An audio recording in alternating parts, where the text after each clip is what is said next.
Curious George in a Big City, illustrated in the style of H.A. Ray by Martha Wellston. This is George. He lived with his friend, the man with the yellow hat. This is George. He lived with his friend, the man with the yellow hat. He was a good little monkey and always very curious. Today, George was in a big city. Let's stop here, George, his friend suggested. I would like to get you a holiday surprise before we see the sights. George loved surprises. He wanted to get a surprise for the man with the yellow hat, too.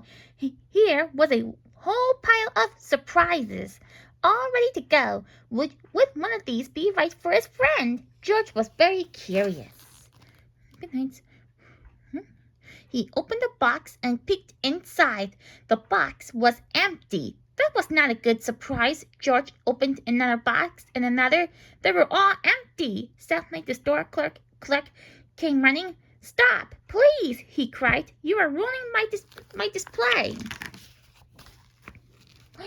But George did not want to stop. He wanted to go. He wanted to get away fast. Quickly, he climbed on the escalator. George went up. The clerk went up too. What George wanted now was to find his friend. What luck! George spotted a yellow hat on the escalator going down. Could that be his friend?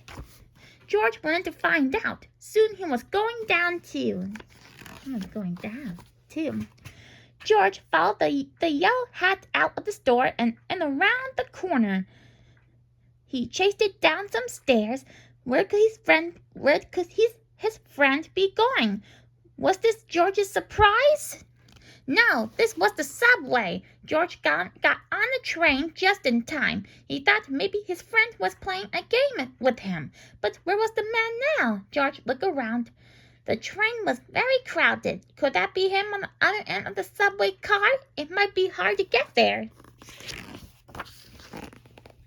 But not too hard for a little monkey. Suddenly, the train stopped, and when the doors opened, the yellow hat disappeared. George followed as quickly as he could. But he was too late. This was not a surprise after all. This was a mistake. The yellow hat was nowhere to be seen. Poor George. He was all alone in the big city. How would he ever find his friend now? Soon, George could see nothing but legs. He was surrounded by a crowd of moving people, and he had to keep moving himself so that he would not get stepped on.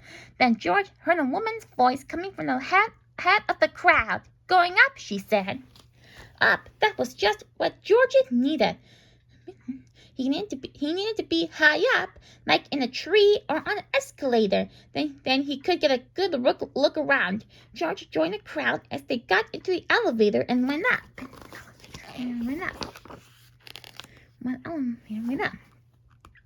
Here was a good lookout. From up here, George could see a bridge, lots of tall buildings, and a little green lady standing in the water. But he did not see his friend. "It's time to go," called the woman from the elevator. "We have lots more to see." The crowd followed the woman.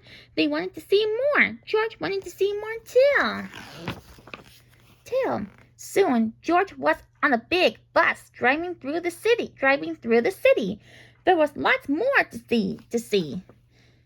But no matter where George looked, he did not see the man with the yellow hat.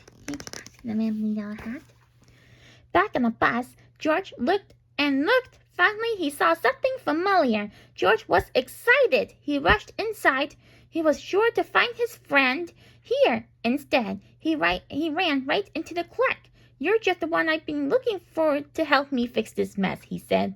George felt bad. He had not meant to make such a mess. Could he help rewrap the boxes? George took some ribbon in one hand, some paper in another, and some tape in a third.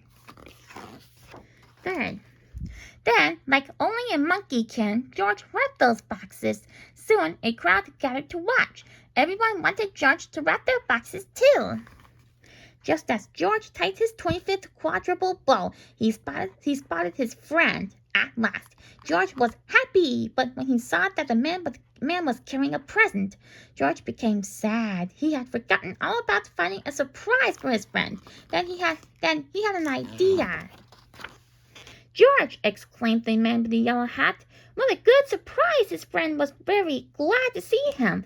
"I've been looking all over the store for you," he said, "and now I have a surprise for you, too." George opened his surprise and put it on. "It fit perfectly. Now we're ready to see the sights," the man said. George held tightly his friend's hand, and everyone waved goodbye. "Let's be careful not to get separated again," the man with the yellow hat said as they left the store. There's the store. "The best part of the holidays is spending time together," George agreed. The end. The